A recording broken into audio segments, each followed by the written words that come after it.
Hello friend, मैं एक्समा टेंडवाल आपका स्वागत करता हूं आपके अपने यूट्यूब चैनल नर्सिंग पाठशाला पे। फ्रेंड, जैसे कि आप सभी जानते हैं, आप लोग राजस्थान सेचु एग्जाम और जितने भी अपकमिंग सेचु एग्जाम है उनके रिगार्डिंग जो इंपॉर्टेंट क्वेश्चन बनते हैं, फिर इंपॉर्टेंट टॉपिक बनते हैं, उनके ऊपर डिस्कस कर रहे थे। लेकिन फ्रेंड, आज की जो क्लास रहने वाली है अपनी, वो स्पेसिफिक राजस्थान सेचु एग्जाम के रिगार्डिंग रहने वाली है। आज की क्लास के अंदर अपन कम्युनिटी हेल्थ नर्सिंग की पॉइंट्स के ऊपर बात करेंगे, जिसके अंदर अपन लोगों ने मोस्टली पूरी कम्युनिटी हेल्थ नर्सिंग को इंक्लूड किया है। तो आज की क्लास के अंदर जो क्वेश्चन बनेंगे, जो टॉपिक बनेंगे, वो आप लोगों के लिए राजस्थान सेचु एग्जाम के रिगार्डिंग बड़े ही इंपॉर्टेंट रहने वाले हैं। तो आज की क्लास को आपको मिस नहीं करना है। इस क्लास के अंदर अपन जीरो लेवल से स्टार्ट करेंगे, धीरे धीरे अपन अपने टॉपिक पर प्रोग्रेस करेंगे, जिसके अंदर मैंने आप लोगों के लिए राजस्थान सेचु एग्जाम के रिगार्डिंग जो इंपॉर्टेंट टॉपिक बनते हैं वो सारे टॉपिक इसके अंदर इंक्लूड किए हैं। तो अगर टाइम वेस्ट नहीं करते हैं, अपने क्लास स्टार्ट करते हैं। तो अपनी क्लास के अंदर फर्स्ट जो पॉइंट आ रहा है वो आ रहा है आपकी डेफिनेशन। तो डेफिनेशन किसकी डेफिनेशन है? हेल्थ की डेफिनेशन। तो फर्स्ट अपना जो आ रहा है वो आ रहा है हेल्थ की डेफिनेशन से। तो हेल्थ क्या है? Completely physical, mental and social wellbeing and not merely absence of disease. Health क्या है फ्रेंड? कि एक इंडिविजुअल पूरी रूप से फिजिकली, मेंटली, सोशली वेलबींग तो होना ही चाहिए, इसके साथ साथ उसके अंदर कोई भी डिजीज है वो अब्सेंस होनी चाहिए, मतलब उसके अंदर किसी भी टाइप की डिजीज है वो प्रेजेंट नहीं होनी चाहिए। कहने का मतलब यही है कि एक इंडिविजुअल को अपन हेल्दी तब नहीं कह सकते जब उसके अंदर कोई डिजीज नहीं है, साथ साथ वो मेंटली भी, फिजिकली भी और सोशली भी वेलबींग होना चाहिए। तो ये सारी चीज मिलकर एक साथ मिलकर आपकी हेल्थ को डिफाइंड करती है। नेक्स्ट आता है आपके कॉन्सेप्ट ऑफ हेल्थ, कि हेल्थ के कॉन्सेप्ट कौन कौन से है। तो पहला आता है बायोमेडिकल कॉन्सेप्ट या फिजिकल कॉन्सेप्ट। बायोमेडिकल कॉन्सेप्ट या फिजिकल कॉन्सेप्ट का कहना है कि इंडिविजुअल के अंदर क्या होनी चाहिए? डिजीज है वो अब्सेंस होनी चाहिए। ठीक है फ्रेंड, अब नेक्स्ट कॉन्सेप्ट की बात करते हैं। नेक्स्ट आ रहा है psycho social concept. Psycho social concept क्या कह रहा है? Health is influenced by social, physical, culture and economical, political factor. कि एक इंडिविजुअल की जो हेल्थ है वो सोशल फैक्टर, साइकोलॉजिकल फैक्टर या जो पॉलिटिकल फैक्टर है या जो कल्चरल फैक्टर है, ये सारे फैक्टर एक इंडिविजुअल की हेल्थ को क्या करते हैं? इन्फ्लुएंस करते हैं। तो क्वेश्चन ये पूछा जाएगा कि social factor, psychological factor, cultural factor, economical factor या पॉलिटिकल फैक्टर हेल्थ को इन्फ्लुएंस करते हैं, ऐसा कौन सा कॉन्सेप्ट कहता है या कौन से कॉन्सेप्ट के अंदर ये चीजें आती है? तो आप बोलोगे साहब साइको सोशल। जहां पर आपको पता है साइको और सोशल, साइको सोशल वर्ड आगे मतलब रिलेटेड टू साइकोलॉजी या फिर अपनी सोसाइटी से रिलेटेड है।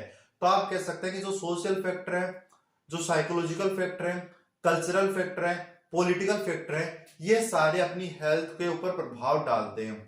और जहां पर बायोलॉजिकल आ गया रिलेटेड टू डिजीज, कि कोई भी डिजीज है वो इंडिविजुअल के एब्सेंस, इंडिविजुअल के अंदर एब्सेंस है वो होनी चाहिए। ये कौन कहता है? आपका बायोलॉजिकल कॉन्सेप्ट है, कहता है। देन आपका आ रहा है ecological concept. Health is balance between man and environment. Ecological concept क्या कहता है?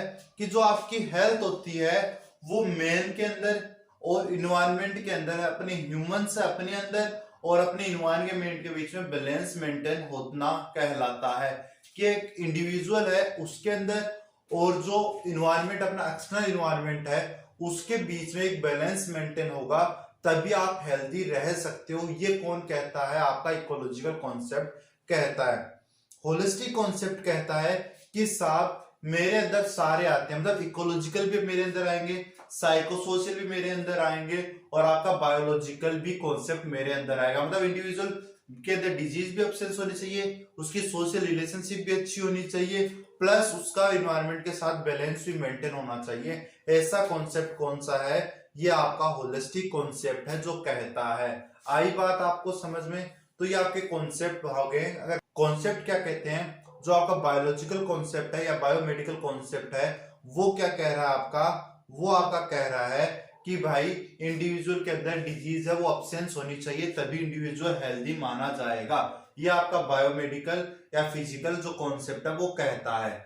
देन आपका जो साइकोसोशल कॉन्सेप्ट है उसका कहना है कि साहब इंडिविजुअल है उसका अपनी सोसाइटी के साथ अच्छा रिलेशनशिप होना चाहिए, मतलब जो सोशल फैक्टर है साइको सोशल फैक्टर है, साइकोलॉजिकल फैक्टर है, कल्चरल फैक्टर है। ये सारे फैक्टर आपकी इंडिविजुअल की हेल्थ को क्या करते हैं, प्रभावित करते हैं, उसके ऊपर प्रभाव है वो डालते हैं। देन आपका इकोलॉजिकल कॉन्सेप्ट कहता है कि भाई जो इंडिविजुअल है उसके बीच में और इन्वायरमेंट के बीच में एक बैलेंस है वो मेंटेन होना चाहिए। होलिस्टिक कॉन्सेप्ट कहता है कि मेरे अंदर ये सारी चीजें आती है, तो वो कौन सा कॉन्सेप्ट होगा, होलिस्टिक कॉन्सेप्ट होगा। देन आपका आ रहा है dimension of health. Dimension of health की बात करें तो पहला आता है फिजिकल डायमेंशन, जो क्या कह रहा है, फिजिकल और physiological factor of body. Physical dimension के अंदर जो बॉडी के फिजिकल या फिजियोलॉजिकल फंक्शन है वो सारे इंक्लूड किए जाते हैं किसके अंदर, फिजिकल डायमेंशन के अंदर। ये सारे आपके अच्छे होंगे तो इंडिविजुअल है वो क्या हो सकता है, हेल्दी रह सकता है, उसकी हेल्थ अपन कह सकते हैं वो क्या है, हेल्दी है। देन आपका जो कॉन्सेप्ट आ रहा है वो आ रहा है, सॉरी डायमेंशन आ रहा है वो आ रहा है आपका social dimension. An individual is social healthy if he can maintain relationship with other member of society. कि एक इंडिविजुअल वो तभी हेल्दी रह सकता है जब वो अपनी सोसाइटी के अदर मेंबर के साथ अपनी रिलेशनशिप है वो अच्छे से मेंटेन करके रखे। मतलब इंडिविजुअल तभी हेल्दी रहेगा जब वो अपनी सोसाइटी के लोगों के साथ अच्छी रिलेशनशिप है वो बिल्डअप करके रखेगा। फ्रेंड इसका अगर अपन नॉर्मल लाइफ के अंदर एग्जांपल लें तो मान सकते हैं, अपन लोगों ने डेफिनेशन पढ़ी हेल्थ की, health is defined as the physical, mental and social wellbeing, not mainly absence of disease. ये अपन लोगों ने बात की। आप मान के चलो आप जिस सोसाइटी में रहते हो और आपके जो नेबरहुड है उनके साथ आपका रिश्ता अच्छा नहीं है, ठीक है, उनके साथ आपकी रिलेशनशिप अच्छी नहीं है, तो आप ना तो सोशली हेल्दी रह पाओगे ना मेंटली हेल्दी रह पाओगे। आपके अंदर डिप्रेशन की कंडीशन आएगी, भाई अपने जो नेबरहुड है उनके साथ अपना जो रिश्ता है वो अच्छा नहीं है, उनके साथ झगड़ा होता है, तो उसमें आप मेंटली भी डिस्टर्ब हो सकते हो और सोशल आपकी रिलेशनशिप भी खराब रहेगी। तो अपन कह सकते हैं कि आप उस समय हेल्थ की कंडीशन को फॉलो नहीं करते हो, जो हेल्थ की डेफिनेशन है उसको फॉलो नहीं कर पाओगे। तो आपका अपनी जो सोशल रिलेशनशिप है उसके साथ भी रिलेशनशिप अच्छा होना चाहिए। स्पिरिचुअल जो डायमेंशन होता है वो कहता है exploring the purpose of self. आपको जो सेल्फ है वो खुद को रिकॉग्नाइज करना।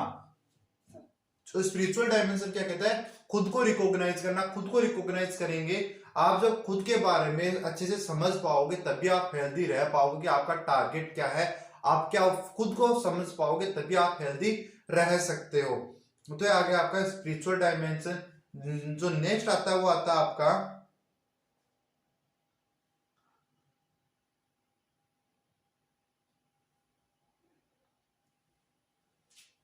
Emotionally dimension. ये क्या कहता है, फीलिंग ऑफ पर्सन। इसके अंदर क्या इंक्लूड करते हैं, इंडिविजुअल की जो फीलिंग्स होती है वो अपन इंक्लूड करते हैं कि पर्सन है वो कैसा फील कर रहा है। अपन बोलते हैं ना यार आज तो मैं अच्छा फील नहीं कर रहा हूं, आज तो थोड़ा डिप्रेशन सा लग रहा है, आज तो थोड़ा हेडेक सा लग रहा है, तो वो क्या आपकी फीलिंग, एक इंडिविजुअल कैसे फील करता है वो चीजें अपन किसके अंदर इंक्लूड करते हैं, जो आपका इमोशनल डायमेंशन होता है उसके अंदर इंक्लूड करते हैं। तो आपके ये कॉन्सेप्ट हो गए, डायमेंशन हो गए। मोस्टली आपको इसके अंदर से एक लाइन है वो याद करनी है, ज्यादा कुछ समझने की चीज नहीं है इसके अंदर। नेक्स्ट जो आता है वो आता है लेवल ऑफ हेल्थ केयर, कि अपनी इंडिया के अंदर कौन कौन से level of health care upon follow करते हैं। तो पहला आता है आपका प्राइमरी हेल्थ केयर। तो प्राइमरी हेल्थ केयर के बारे में जो फर्स्ट लाइन आती है, फर्स्ट जो इंपॉर्टेंट लाइन आती है वो क्या आती है कि first contact between individual and health system. कि जो प्राइमरी हेल्थ केयर सिस्टम होता है आपका वो फर्स्ट कॉन्टेक्ट होता है हेल्थ केयर प्रोवाइडर के बीच में और जो इंडिविजुअल्स होते हैं, जो कम्युनिटी होती है उनके बीच में। मतलब जो लोग होते हैं, जो सोशल लोग होते हैं उनके बीच में, हेल्थ केयर प्रोवाइडर होते हैं उनके बीच में जो फर्स्ट कॉन्टेक्ट होता है वो कौन सा होता है, आपका प्राइमरी हेल्थ केयर है वो होता है। इसके अंदर अपन क्या क्या इंक्लूड करते हैं, पीएचसी इंक्लूड करते हैं और सब सेंटर है वो आपका इंक्लूड इसके अंदर अपन करते हैं। देन बात करें इसके प्रिंसिपल की, तो प्रिंसिपल कौन कौन से होते हैं, इक्वल डिस्ट्रीब्यूशन, कि आप सभी के लिए, इक्वल डिस्ट्रीब्यूशन का मतलब है कि सभी के लिए इक्वल फैसिलिटी आप डिस्ट्रीब्यूट करोगे, किसी के साथ आप पक्षपात नहीं करोगे, भाई इसको अलग फैसिलिटी दे रहे हैं इसको अलग फैसिलिटी देते हैं, नहीं। प्राइमरी हेल्थ सेंटर या प्राइमरी हेल्थ केयर का मतलब यही है कि सभी को आप इक्वल हेल्थ केयर फैसिलिटी दोगे। कम्युनिटी पार्टिसिपेशन, आपके साथ मतलब हेल्थ केयर प्रोवाइडर है उनके साथ कम्युनिटी का पार्टिसिपेट, आप क्या करोगे, कम्युनिटी के साथ पार्टिसिपेट करोगे। देन आ रहा है इंटरसेक्टोरल कोऑर्डिनेशन, आप एक दूसरे सेक्टर्स के साथ कोऑर्डिनेशन बनाकर काम करोगे, ठीक है। अप्रोप्रिएट टेक्नोलॉजी, आप अच्छी टेक्नोलॉजी, गुड टेक्नोलॉजी का यूज लोगे डिजीज को आइडेंटिफाई करने में और इंडिविजुअल की डिजीज को ट्रीट करने के लिए। देन आपका जो नेक्स्ट आ रहा है वो आ रहा है आपका element of primary health care. क्या क्या एलिमेंट्स होते हैं इसके अंदर? तो फर्स्ट आता है इसके अंदर एजुकेशन। क्या आप क्या करोगे? इंडिविजुअल्स को एजुकेशन दोगे, हेल्थ एजुकेशन दोगे, फैमिली प्लानिंग के बारे में बताओगे, तो ये क्या होता है? एजुकेशन। Water and sanitation. क्या प्योर वाटर है, शुद्ध वाटर है, वो सप्लाई करवाओगे। और सैनिटेशन यानी आप क्या करोगे? स्वच्छता के ऊपर ध्यान दोगे, ठीक है। न्यूट्रिशन, एक हेल्दी न्यूट्रिशन है वो क्या करोगे? प्रोवाइड कराओगे।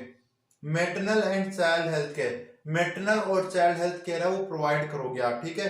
इम्यूनाइजेशन प्रोग्राम करोगे, इम्यूनाइजेशन प्रॉपर इम्यूनाइजेशन कराओगे आप। प्रिवेंशन करोगे, किसके? एंडेमिक जो डिजीज है उनसे आप क्या करोगे? प्रिवेंट करोगे। डिजीज का ट्रीटमेंट करोगे और जो भी ड्रग है उनको क्या कराओगे? अवेलेबल कराओगे। ये सारे एलिमेंट्स होते हैं किसके? प्राइमरी हेल्थ केयर के। नेक्स्ट बात करते हैं,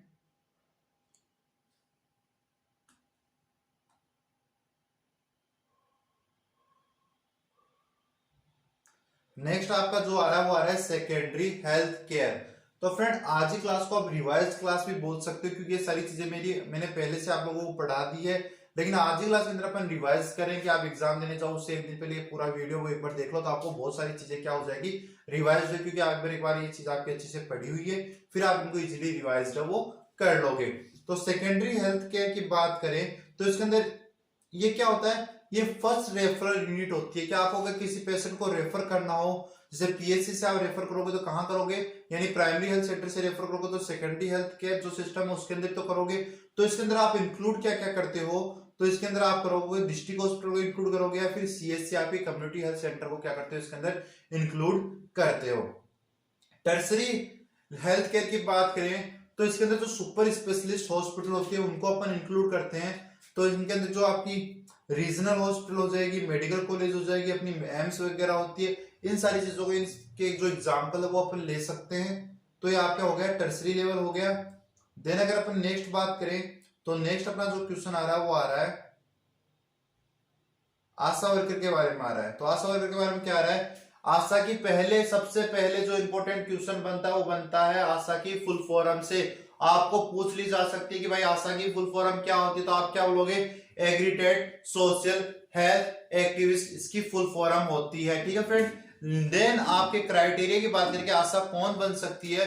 तो she must be the resistance of the village, मतलब जो आशा होती है जिस विलेज में उसको अपॉइंट किया जाएगा उसकी वो लोकल होनी चाहिए।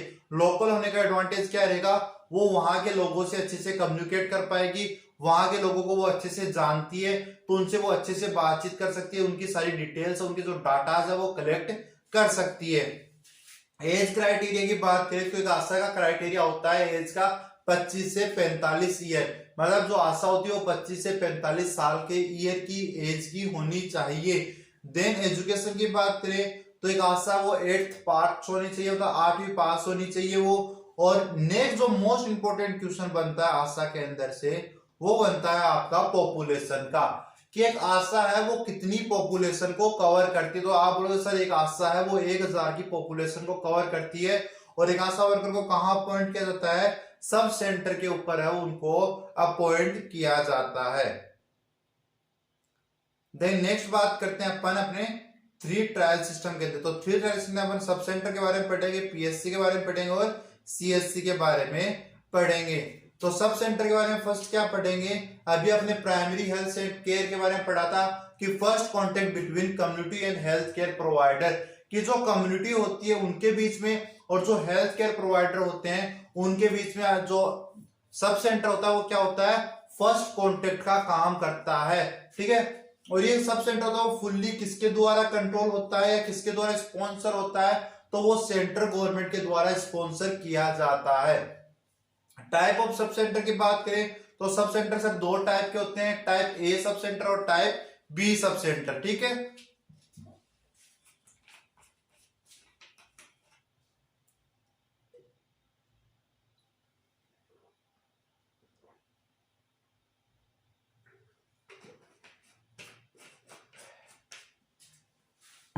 तो अपन लोगों ने बात कर ली सब सेंटर कितने टाइप के होते हैं। तो सब सेंटर 2 टाइप के होते हैं, टाइप ए सब सेंटर और टाइप बी सब सेंटर। अब बात करते हैं कि टाइप ए सब सेंटर क्या होता है, टाइप बी सब सेंटर क्या होता है। तो टाइप ए सब सेंटर की अगर अपन बात करें तो ओनली बेसिक हेल्थ सर्विस की जो टाइप ए सब सेंटर है उसके अंदर जो बेसिक हेल्थ सर्विस होती है वो ही प्रोवाइड की जाती है। जैसे मान लो कोई नॉर्मल डिजीज है तो उसका क्या कर देंगे, ट्रीटमेंट कर देंगे, मेडिसिन दे देंगे पेशेंट को। तो ये सारी चीजें कौन से में की जाती है, टाइप ए सब सेंटर के अंदर की जाती है, ठीक है। देन आता है आपका type B sub centre. Type B sub centre क्या है, एमसीएच केयर दी जाती है और डिलीवरी फैसिलिटी है, उसके साथ साथ बेसिक सर्विस तो वो ऑलरेडी प्रोवाइड कर ही रहा है। तो टाइप बी की बात करें तो अपन ये कह सकते हैं टाइप बी सब सेंटर के अंदर जो डिलीवरी है वो कंडक्ट कराई जाती है और टाइप ए के अंदर जो बेसिक हेल्थ केयर फैसिलिटी है वो प्रोवाइड की जाती है। टाइप बी के अंदर आपको ये भी याद रखना है कि टाइप बी सब सेंटर है उसके अंदर डिलीवरी तो कंडक्ट कराई जा रही है, उसके साथ साथ जो अपना ऑलरेडी जो काम है बेसिक हेल्थ केयर प्रोवाइड करना वो भी कर रहा है। तो ये हो गया टाइप ए सब सेंटर और type B sub centre. Then जो नेक्स्ट आ रहा है वो आ रहा है पॉपुलेशन कि जो सब सेंटर है वो कितनी पॉपुलेशन कवर करता है। यही क्वेश्चन आपके सीएचओ के रिगार्डिंग बनते हैं भाई यहाँ से कि पॉपुलेशन कितनी कवर करता है। सब फर्स्ट जो कॉन्टेक्ट होता है वो किसको बोलते हैं, मोस्टली जो क्वेश्चन बनता है वो आपकी पॉपुलेशन से ही बनता है। तो सब सेंटर की पॉपुलेशन की बात करें तो 3000 से 5000 की पॉपुलेशन कवर करता है। इसके साथ साथ यहाँ से दो क्वेश्चन और निकल के आते हैं कि भाई जो प्लेन एरिया होता है वहां पर और जो हिली एरिया होता है जो पहाड़ी एरिया होता है वहां पर सब सेंटर द्वारा कितनी पॉपुलेशन कवर की जाती है। तो प्लेन एरिया की बात करें तो प्लेन एरिया के अंदर 5000 की पॉपुलेशन कवर करता है और जो हिली एरिया होता है वहां पर 3000 की पॉपुलेशन है वो कवर करता है, ठीक है। देन आपका जो नेक्स्ट क्वेश्चन जो बन के आ रहा है वो बन के आ रहा है स्टाफिंग से। तो स्टाफ की अगर अपन बात कर लें यहाँ पर तो जो टाइप ए सब सेंटर है उसके अंदर फीमेल हेल्थ वर्कर एक होता है और मेल हेल्थ वर्कर भी एक होता है और सफाई कर्मचारी होता है वो एक होता है, लेकिन वो क्या होता है, पार्ट टाइम होता है। तो टोटल स्टाफ में कितने बोलेंगे, यहाँ पर दो ही बोलेंगे। देन टाइप बी की बात करें तो उसके अंदर फीमेल हेल्थ वर्कर एक होता है, मेल हेल्थ वर्कर एक होता है और सफाई कर्मचारी एक होता है जो परमानेंट होता है। इस कारण जिसमें स्टाफ कितने होते हैं, 3 स्टाफ है वो होते हैं। तो ये आपका सब सेंटर के रिगार्डिंग क्वेश्चन हो गए। देन बात करते हैं कि जो सब सेंटर होता है उसके अंदर कौन कौन सी किट है वो प्रोवाइड की जाती है। तो सब सेंटर के अंदर टाइप ए किट होती है, टाइप बी किट होती है, टाइप सी किट होती है। अब बात करते हैं type A kit, type B kit और टाइप सी किट के अंदर क्या क्या होता है। तो टाइप ए की बात करें, टाइप बी की बात करें तो उसके अंदर ड्रग्स है वो प्रेजेंट होती है, आपकी मेडिसिन है वो प्रेजेंट होती है। और टाइप सी होती है उसके अंदर जो डिलीवरी किट है वो भी अपन उसको बोल सकते हैं। तो टाइप ए की बात करें तो टाइप ए के अंदर ओआरएस होता है, फोलिक एसिड की टेबलेट होती है, फोलिक एसिड सिरप होती है, विटामिन ए सिरप होती है, जिंक की सिरप है, सॉरी जिंक टेबलेट है वो आपको देखने को मिलेगी। टाइप बी की बात करें तो पेरासिटामोल पीसीएम होती है, आयोडीन पोइडिन होती है, गोजपीस होती है, कॉटन होती है, अल्बेंडाजोलम है, ये टाइप की मेडिसिन है वो यहाँ पर आपको देखने को मिलेगी। और टाइप सी किट की बात करें तो अभी मैंने बताया इसके अंदर जो डिलीवरी के रिलेटेड इंस्ट्रूमेंट होते हैं वो आपको यहाँ पर देखने को मिलेंगे। तो अपन लोगों ने अभी तक जो सब सेंटर है उसके बारे में बात कर ली है, जो डिलीवरी सिस्टम जो हेल्थ केयर सिस्टम था उसके बारे में बात की है, हेल्थ के रिगार्डिंग है वो अपन लोगों ने यहाँ पर बात कर ली है। देन नेक्स्ट अगर अपन बात करें तो नेक्स्ट आ रहा है आपका पीएससी के बारे में। तो पीएससी की फर्स्ट क्वेश्चन यहाँ से बन जाता है जो सभी स्टूडेंटों को मोस्टली आना चाहिए कि पीएससी की फुल फॉर्म क्या होती है। तो साहब पीएससी की फुल फॉर्म क्या होती है, पीएससी की फुल फॉर्म होती है प्राइमरी हेल्थ सेंटर। देन जो नेक्स्ट क्वेश्चन बनता है वो बनता है टाइप से कि पीएससी कितने टाइप की होती है। तो फर्स्ट ऑफ ऑल पीएससी को जो क्लासिफिकेशन की बात करते हैं वो अकॉर्डिंग टू डिलीवरी बात करते हैं कि कितनी डिलीवरी कंडक्ट कराएगी एक पीएससी, उसके हिसाब से उसको अपन क्या करते हैं, क्लासिफाइड करते हैं। तो क्लासिफिकेशन की बात करें तो पीएससी दो टाइप की होती है, टाइप ए पीएससी और टाइप बी पीएससी। ठीक है, कौन कौन सी टाइप ए और टाइप बी पीएससी अपन को देखने को मिलती है। जो टाइप ए पीएससी होती है उसके अंदर एक महीने के अंदर 20 से कम डिलीवरी है वो कराई जाती है। मतलब टाइप ए पीएससी होगी उसके अंदर 20 से कम डिलीवरी कंडक्ट कराई जाएगी और टाइप बी होगी उसमें 20 से ज्यादा डिलीवरी है वो कंडक्ट कराई जाएगी। ठीक है, देन यहां से क्वेश्चन जो बनता है वो ये बनता है कि जो टाइप बी पीएससी होती है उसके अंदर 20 से ज्यादा डिलीवरी कंडक्ट कराई जा रही है। ठीक है, और यदि आप वहां पर 30 से ज्यादा डिलीवरी कंडक्ट करा रहे हो, 20 से 30 करा रहे हो तब तो कोई दिक्कत नहीं है, 30 से ज्यादा करा रहे हो तो 2 मेडिकल ऑफिसर की आपको क्या होती है, रिक्वायरमेंट होती है। आई बात समझे, 20 से 30 तक जा रहे हो, 30 तक जा रहे हो तो 1 मेडिकल ऑफिसर ठीक है। लेकिन 30 से ज्यादा डायरेक्ट तो आपको वहां पर 2 मेडिकल ऑफिसर की नीड है, वो होती है। देन पॉपुलेशन की बात करें तो पॉपुलेशन 20,000 से 30,000 की पॉपुलेशन कवर करता है। वहां पर कितनी पॉपुलेशन कवर कर रहा था सब सेंटर? 3,000 से 5,000 की पॉपुलेशन कवर कर रहा था। एक आशा वर्कर कितनी पॉपुलेशन कवर कर रही थी? 1,000 की पॉपुलेशन है वो कवर कर रही थी, ठीक है। देन वही बात करते हैं प्लेन एरिया और हिली एरिया के अंदर। तो प्लेन एरिया के अंदर तो 30,000 की पॉपुलेशन कवर करेगी एक पीएससी, और हिली एरिया के अंदर 20,000 की पॉपुलेशन है वो कवर करेगी। देन जो न्यू क्वेश्चन जो बन के आता है वो आता है कि एक पीएससी कितने सब सेंटर को कवर करती है? तो साहब एक पीएससी है वो 4 से 5 सब सेंटर को क्या करती है? कवर करती है। देन बेड कैपेसिटी की बात करें तो एक पीएससी के अंदर 4 से 6 ही बेड आपको देखने को मिलेंगे। वहां पर आपने किट सी तक पढ़ा था, पीएससी के अंदर किट डी भी अपन इंक्लूड करते हैं, जिसके अंदर नॉर्मल डिलीवरी इंस्ट्रूमेंट ही आपको देखने को मिलेंगे। देन आता है आपका इंचार्ज। पीएससी का इंचार्ज होता है, जो मेडिकल ऑफिसर होता है, एमओ होता है, वो वहां का इंचार्ज होता है। सीएससी की बात करें तो सीएससी जो फर्स्ट क्वेश्चन निकल के आता है वो आता है फर्स्ट रेफरल यूनिट। आपका सीएससी क्या है, क्योंकि ये सेकेंडरी लेवल में आ जाएगा, तो ये क्या आपका फर्स्ट रेफरल यूनिट होता है। पॉपुलेशन की बात करें तो 80,000 से 1,20,000 की पॉपुलेशन कवर करता है। हिली एरिया के अंदर 80,000 करेगा, प्लेन एरिया के अंदर 1,20,000 की पॉपुलेशन कवर करेगा। एक जो सीएससी होता है वो 4 से 6 पीएससी को कवर करता है, और एक सीएससी के अंदर 30 बेड है वो अपन को देखने को मिलेंगे। तो ये आपका सीएससी यहां पर कंप्लीट हो जाता है। देन कुछ क्वेश्चंस आ रहे हैं वो बात कर लेते हैं कि average number of village cover, कि कितने कितने विलेज है वो कवर करेगी। तो सब सेंटर की बात करें तो सब सेंटर 4 विलेज को कवर करता है। पीएससी की बात करें तो 27 विलेज को कवर करती है, और सीएससी को बात करें तो 133 विलेज को क्या करती है? कवर करती है। तो यहां से क्वेश्चन है वो निकल के आ सकते हैं, आपको पूछ सकता है कि सब एक जो सब सेंटर होता है वो कितने विलेज को कवर करे, तो आप लोग सर 4 को करता है।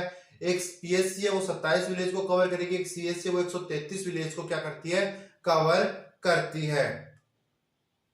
आगे करें तो आगे आ रहा है आंगनवाड़ी वर्कर कवर, की एक आंगनवाड़ी वर्कर होता है वो कितनी पॉपुलेशन को कवर करता है? तो एक आंगनवाड़ी वर्कर होता है वो 1000 की पॉपुलेशन को कवर करता है। ये क्वेश्चन भी आपके लिए इंपॉर्टेंट है, तो इसको भी देख लेना आप एक बार। देन आ रहा है आपका level of prevention. Level of prevention की बात करें तो लेवल ऑफ प्रिवेंशन में फर्स्ट प्रिवेंशन आता है वो आता है आपका प्रीमोडियल प्रिवेंशन। प्रीमोडियल प्रिवेंशन की बात करें तो इसके अंदर जो रिस्क फैक्टर होते हैं, मतलब जो डिजीज करने वाले फैक्टर्स हैं, वो प्रेजेंट नहीं होते हैं, ठीक है। रिस्क फैक्टर क्या होते हैं? इसमें जो आपके रिस्क फैक्टर है वो प्रेजेंट नहीं होते हैं। और प्रीमोडियल जो प्रिवेंशन होता है उसके अंदर अपन क्या करते हैं? रिस्क फैक्टर को डेवलप होने से रोकते हैं, ठीक है फ्रेंड। और इसमें टेक एक्शन की बात करें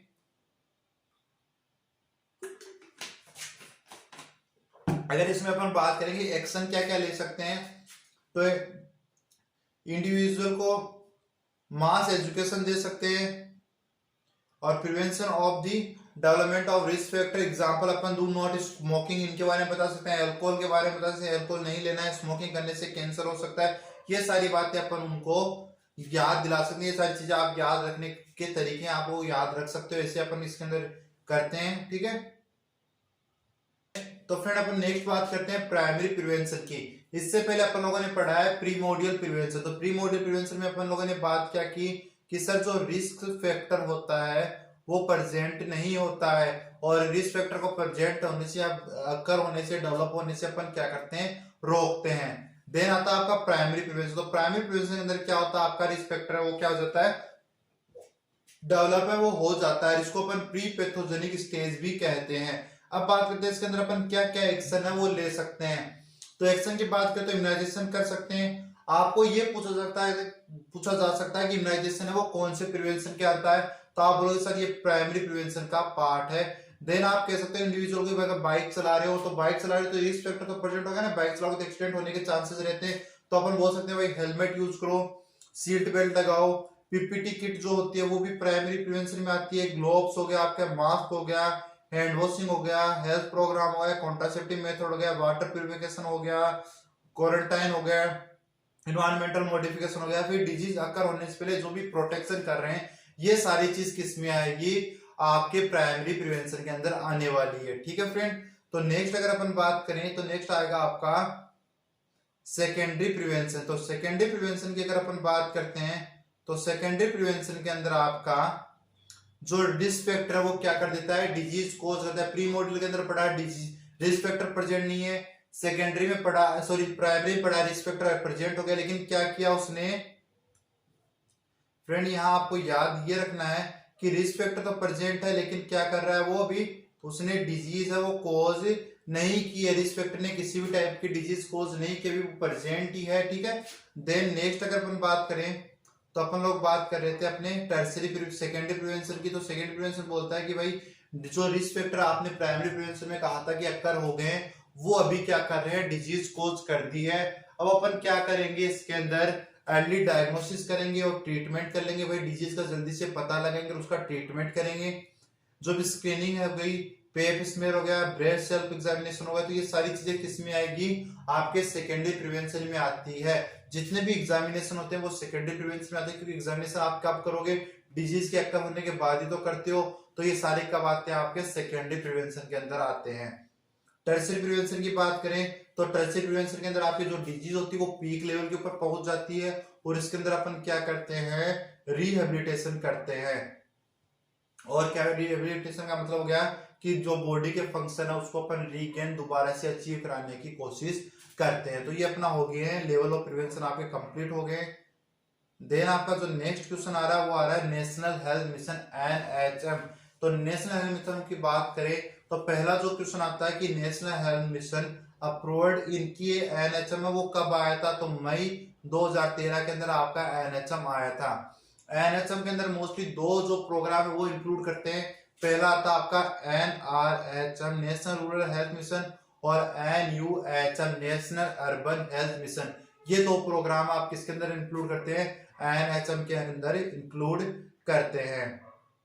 देन नेक्स्ट अगर बात करें कि जो अपना NRHM है वो कब आया था, तो NRHM आया था 12 अप्रैल 2005 को आया था, और इसका जो मेन हेल्थ केयर वर्कर होता है वो आशा वर्कर होती है। ठीक है, और नेशनल अर्बन हेल्थ मिशन की बात करें तो ये आपका अप्रूव्ड हुआ था 1 मई 2013 को, और इसका जो मेन हेल्थ वर्कर होता है वो क्या होता है, आशा वर्कर होती है, अर्बन सोशल हेल्थ एक्टिविस्ट जिसको अपन बोलते हैं।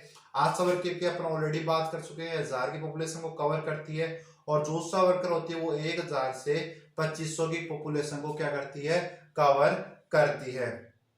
ठीक है फ्रेंड, देन आपका जो नेक्स्ट क्वेश्चन निकल के आ रहा है वो आ रहा है आपका JSY से, जननी शिशु। नेक्स्ट जो क्वेश्चन निकल के आ रहा है वो आ रहा है JSY जननी सुरक्षा योजना से, जो कब आई थी, जो आई थी 12 अप्रैल 2005 को आई थी, और ये NRHM के अंडर आती है। किसके अंदर आती है, NRHM के अंदर आती है, और सेंट्रल गवर्नमेंट होती है वो इसको स्पॉन्सर करती है। तो JSY के अपन ऑब्जेक्टिव की बात करें तो JSY का जो ऑब्जेक्टिव होता है वो होता है to reduce maternal and neonatal mortality by promote institutional delivery.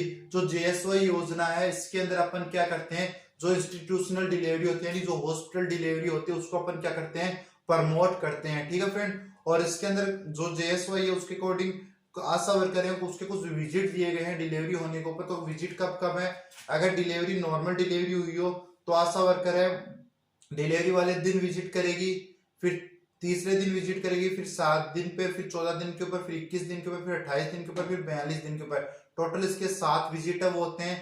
और अगर डिलीवरी सिजेरियन हुई हो तो 3rd डे विजिट करेगी, मतलब 0 डे के ऊपर नहीं करेगी, देन 7वें दिन करेगी, फिर 14 दिन के ऊपर करेगी, फिर 21 पे करेगी, फिर 28 पे करेगी, फिर 42 दिन के ऊपर क्या करेगी, आशा वर्कर है वो क्या करेगी, आपका विजिट है करेगी। ठीक है फ्रेंड, तो ये आपके आशा वर्कर के विजिट हो गए।